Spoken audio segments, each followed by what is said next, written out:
Hi, I'm Jim Elliott, and welcome to the State of Shakespeare.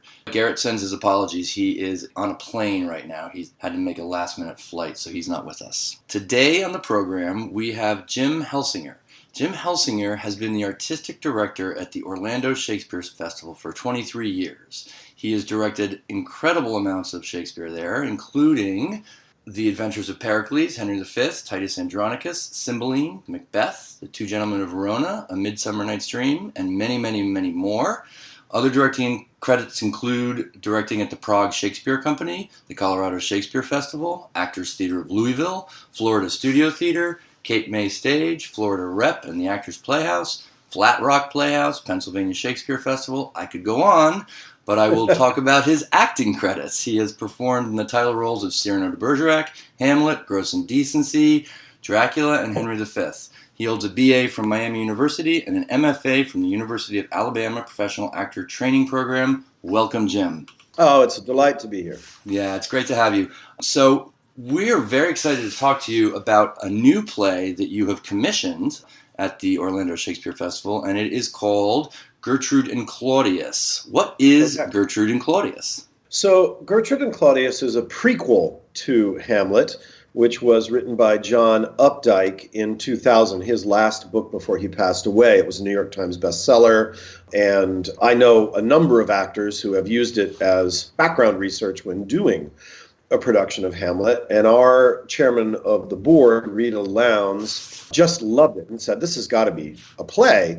And we reached out to John Updike and then later to John Updike's estate, and it took us about 3 tries and 15 years before we found all the conditions were right to make the commission work. And Mark St. Germain, really great playwright who's known for Camping with Henry and Tom, Freud's Last Session, Dancing Lessons, Best of Enemies, came on as the adapter playwright. So we have Shakespeare as a base, then John Updike, then we have Mark St. Germain. So that's a pretty good pedigree working on it.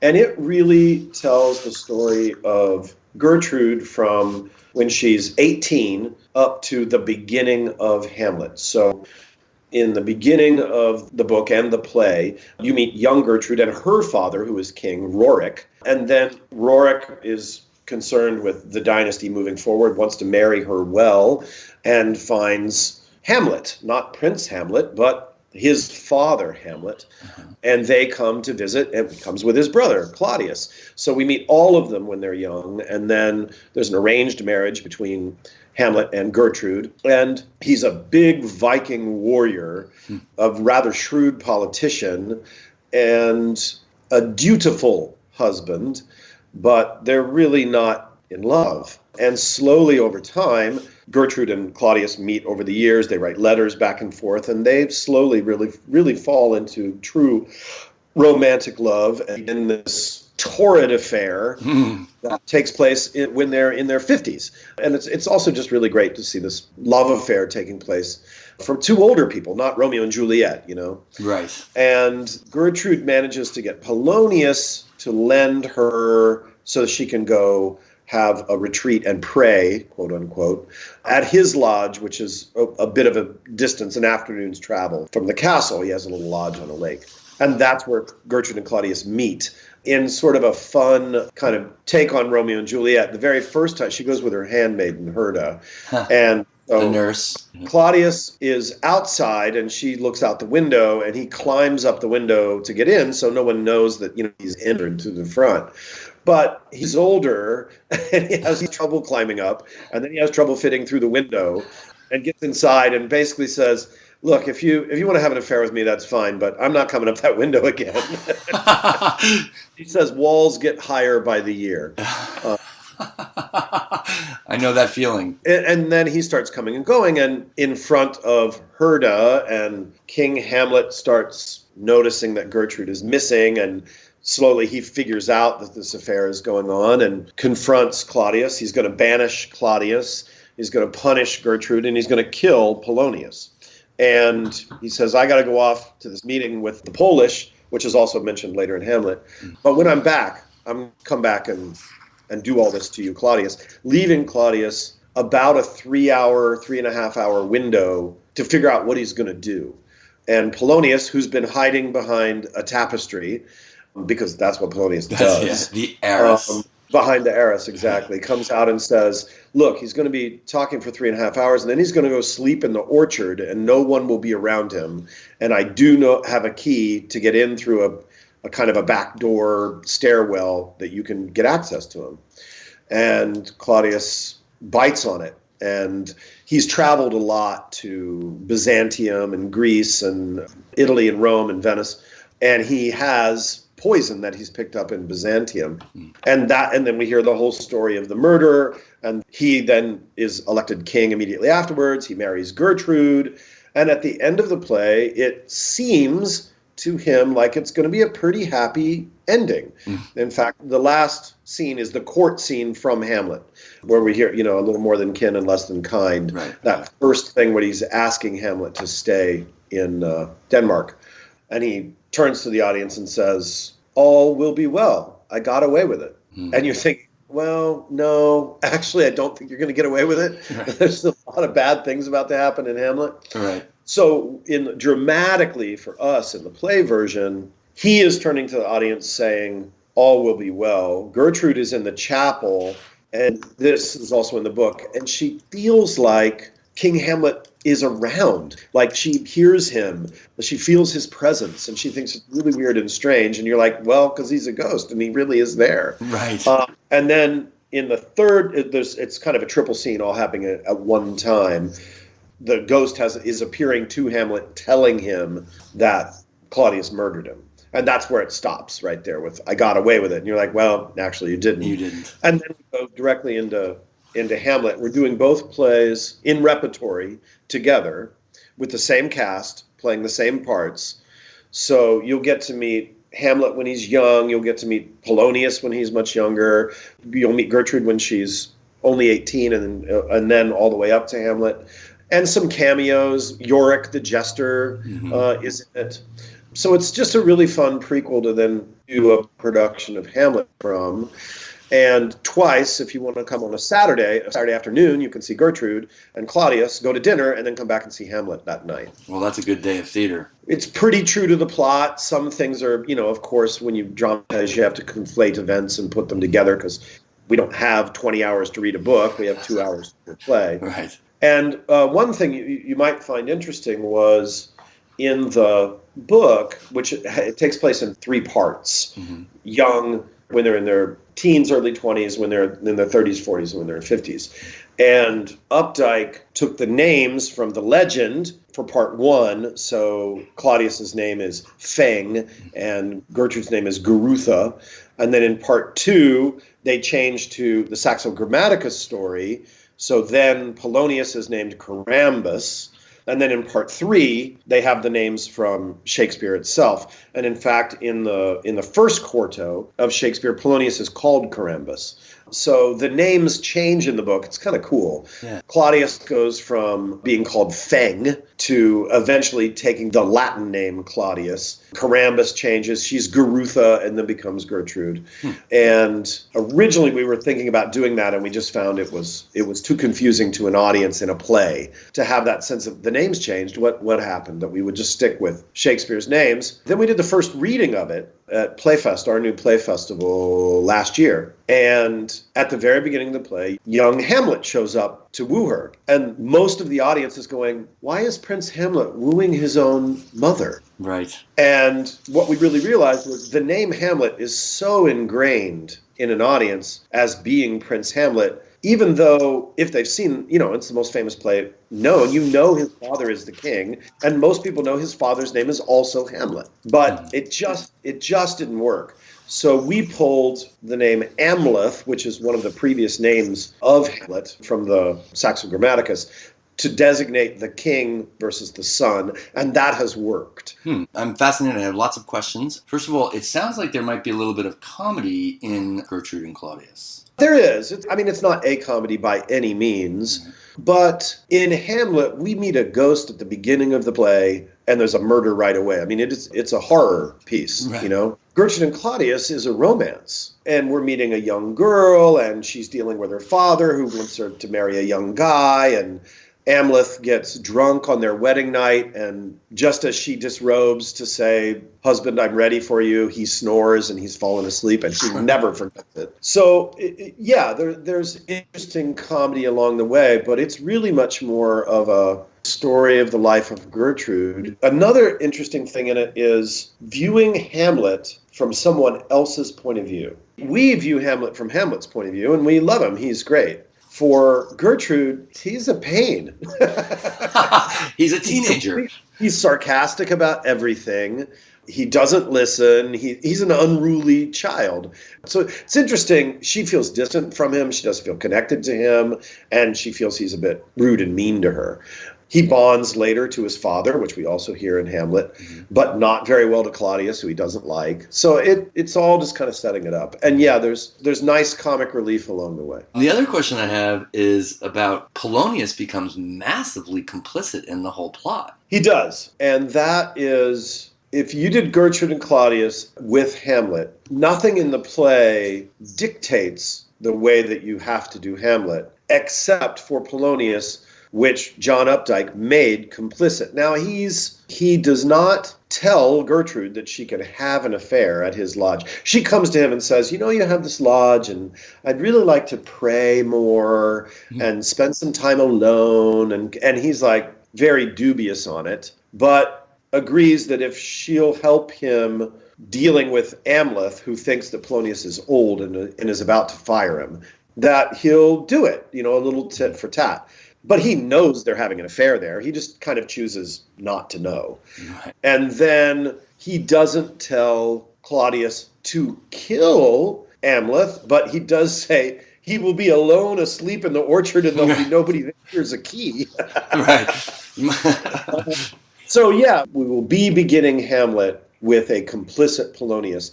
So he'll be, I think, of necessity, less of a fuddy-duddy than he is sometimes played. Right. Although he is certainly also slipping. He natters on, and he does that in Gertrude and Claudius too, where he starts a subject and then veers off and talks too much. Mm-hmm. In Hamlet, we have the line, more matter with less art. And in Gertrude and Claudius has a very similar line of, get to the point, just get to the point. Right. And there's some nice comedy in Polonius beginning to derogate. But this Polonius will be, of necessity, in on what is going on. Yeah. Right. Yeah, that's interesting. So, in addition to all the things you just said, what else are you looking forward to in presenting the world premiere of Gertrude and Claudius in rep with Hamlet? The audience will be interesting to watch, I imagine. Yeah, I think, the metaphor or analogy that I've tried to use is in the beginning of the first Star Wars movie, A New Hope. Mm-hmm. You're like, why is Darth Vader acting this way in the beginning of this? And then once you see Rogue One, yes, right, how they got the plans. And at the end of that, you go, oh, Darth he attacks that ship because he's just chased Princess Leia across the entire galaxy trying to get those plans from her. So one of my hopes is when you see Hamlet, you have, who is Yorick? What was that? Why did Gertrude, does she know? Does she not know? What's her situation? What was Claudius like before? What was Hamlet's childhood? You'll have all that information when you go to see Hamlet. So it will be a different production, and I think that's going to be exciting. I also think it will be nice to see the story of Gertrude, to tell a female story. Right. Hamlet is, Gertrude's in it, but it's Hamlet's story. To see that happening, I think is just going to be exciting. Yeah, that's going to be absolutely exciting. The other question that I have with the knowledge that I have about Hamlet is there's the scene between Hamlet and Gertrude, the very famous scene when Polonius is behind the arras. And you were saying that in Gertrude and Claudius, Hamlet's kind of annoying to Gertrude, or like a petulant teenager or whatever. So I wonder, how do you bridge those two places, from that place to the place in actual Hamlet where she's really caring for him? It's not that she doesn't care for him. We care for our children. We deeply love children, but we also see their flaws. And Hamlet is rude. He's rude throughout the entire play, Hamlet. So it's, I think, trying to reconcile this, and in that scene, he's been acting barking mad for 2-3 months. It starts with him coming in and saying, now, mother, what's the matter? Right. Great start to a conversation. And she says, I'm going to go get someone who can, and she tries to talk to him and says, I'm going to go get somebody to talk to you. I've had enough, basically. So that's the beginning of that. After the death of Polonius, when they're both crying over, oh my God, what have you done?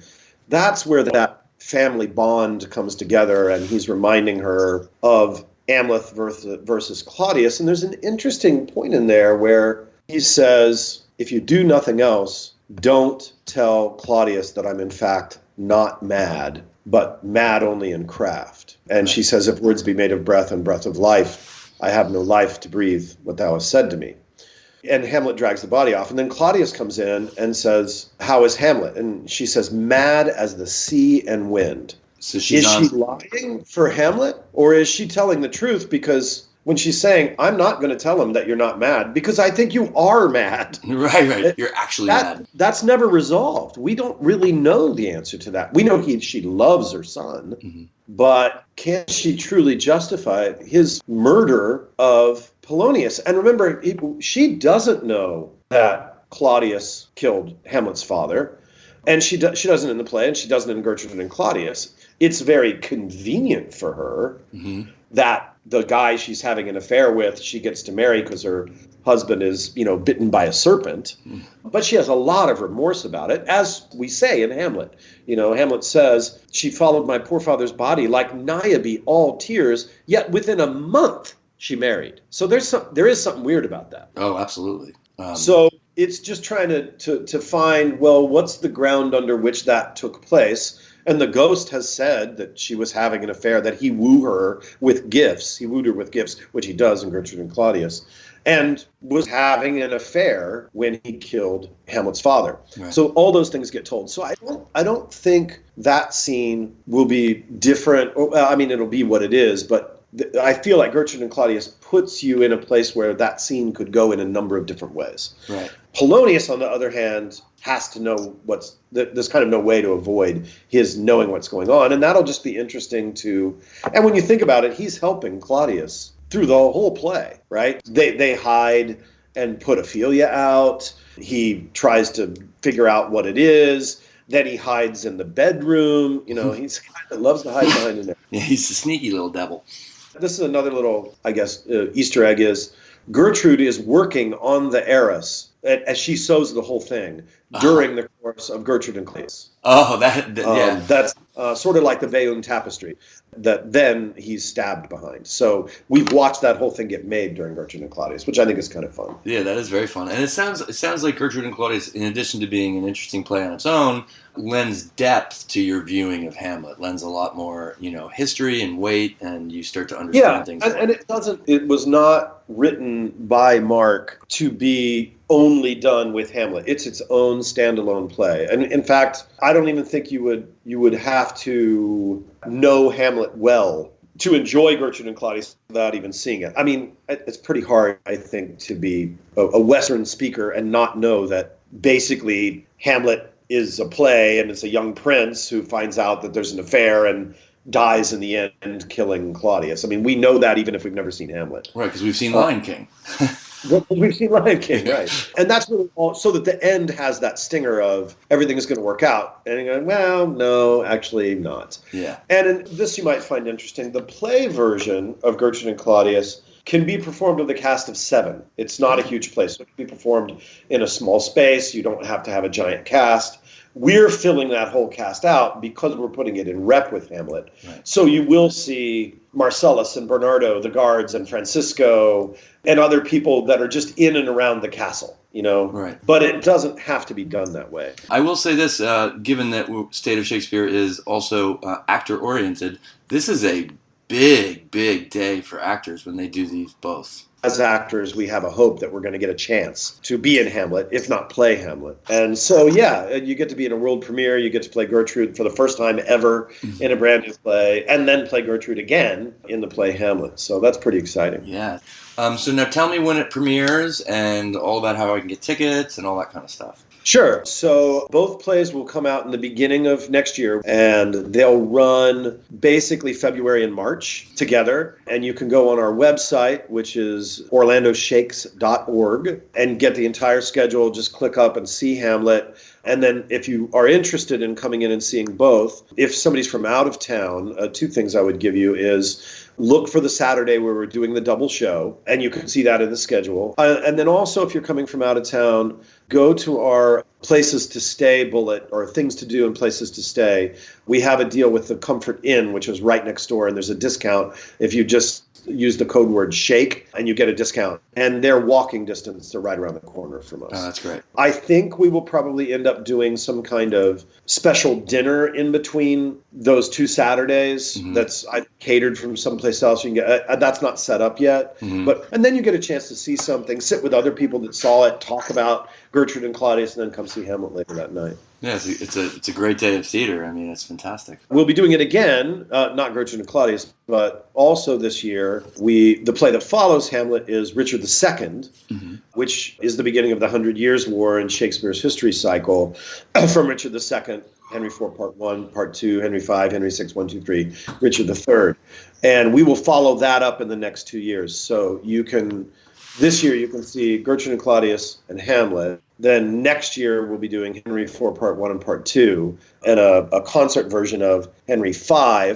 And then the following year we're going to do the whole War of the Roses. And you can come in one day and see, we're going to take Henry VI Part 1, 2, 3 and turn them into two plays, mm-hmm. Which John Barton did at the RSC. We may use his script and see it in the morning and then see the second part in the afternoon and then come see Richard III at night. So then we'll be going from two plays in one day to three. I flew to London 3 years ago now to see the Trevor Nunn version of that, which played, and it was just awesome to see three plays in one day and go to dinner in between. It was really fun. Yeah, that sounds great.